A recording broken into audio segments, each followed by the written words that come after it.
On July 19, 2025, the provinces of Hanoi, Quang Ninh, Lao Cai, and Tai Nguyen experienced heavy rainfall, thunderstorms, and strong winds that brought down trees and power poles, resulting in localized power outages.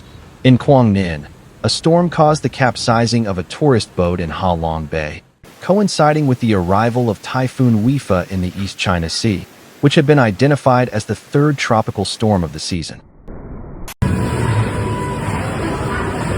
In the historic city of Ha Long, several areas including Ha Long, Ha Tu, Ha Lam, Bac Dang, Chaozan, and Bai Che were hit by hail accompanied by thunder and strong gusts of wind. The severity of the weather forced motorcyclists to stop while attempting to cross Bai Che Bridge. In some areas, such as Bai Che and Ha Con, there were reports of roof damage to homes, and metal sheets fell onto parked vehicles. The rain and wind also damaged equipment and parts of the stage for the Superfest Bright Summer concert, which was scheduled to take place that evening at Sun Carnival Square in Bai Che. In the Chao Tang neighborhood, hail lasted for about 10 to 12 minutes.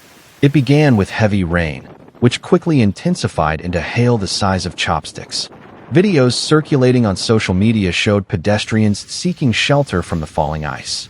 Before the rains began, a lightning strike caused a fire on a rocky island in Ha Long Bay. The provincial government of Quang Ninh issued a directive urging local authorities to implement emergency response measures. That same afternoon, other cities and provinces, including the capital Hanoi, were also affected by heavy rains and strong winds, resulting in property damage.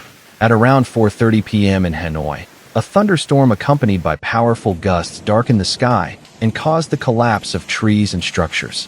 People and motorbikes were blown over by the wind.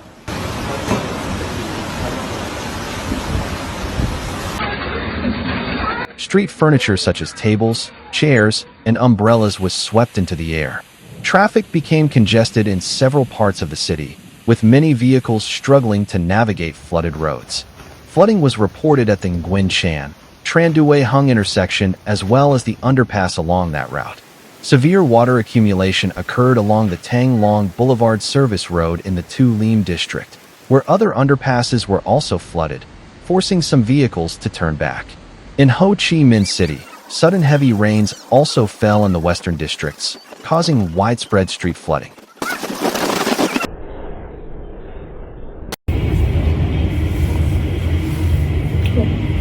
That evening, Mai Van Kim, director of the National Center for Hydrometeorological Forecasting, stated that Typhoon Wipha, classified as the third typhoon, was still far from Vietnam and therefore had no direct impact on land or nearby sea areas.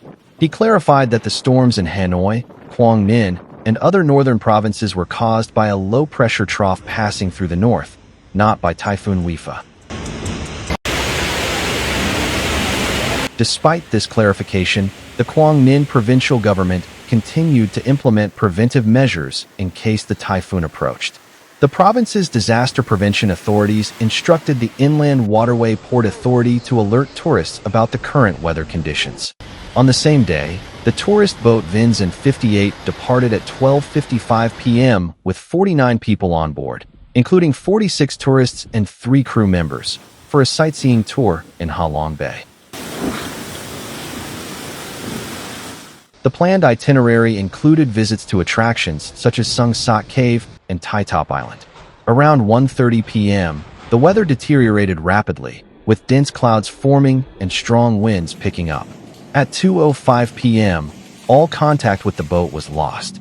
By the morning of July 20th, authorities confirmed that only 10 people had been rescued alive. 35 people were confirmed dead, and 4 others remained missing. The vessel, built in 2015, was owned by Mr. Don Van Trin, a resident of Quang Ninh Province. The boat had all the required permits and technical certifications. Authorities launched an investigation to determine whether negligence played a role in allowing the boat to depart despite worsening weather conditions. Local officials provided financial assistance of 25 million Vietnamese dong for each deceased victim and 5 million dong for each injured survivor, along with free accommodation for affected families. In Hanoi, dangerous incidents also occurred, including a sheet of metal blown from a building that narrowly missed striking a motorcyclist.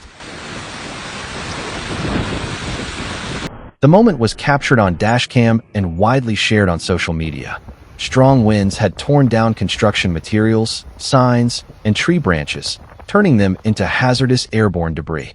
In Halong, hail the size of chopsticks smashed through rooftops and car windshields. The concert scheduled for Sun Carnival Square was canceled after part of the stage structure collapsed. Cities like Taiyuan and Laokai also experienced severe weather with similar impacts. At 1 p.m. on July 20th, Typhoon Wipha was located approximately 600 kilometers off the Vietnamese mainland, with gusts reaching Category 15 strength and rainfall forecasts of up to 600 millimeters over the next 72 hours.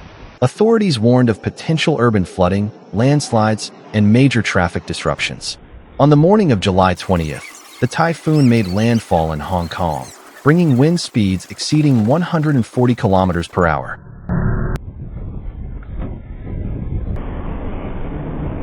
The Hong Kong Observatory raised its highest storm alert, signal number 10. Within hours, over 110 millimeters of rain had fallen across the city, triggering widespread flooding and disruptions to public transportation. Ferry services, buses, and parts of the subway system were suspended. More than 500 flights were canceled at Hong Kong International Airport. Authorities reported 26 injuries, none of which were life-threatening, and over 250 people took shelter in government-designated emergency facilities. In Taishan City, Guangdong Province, the typhoon made landfall at 6 p.m. with sustained winds of up to 118 kilometers per hour.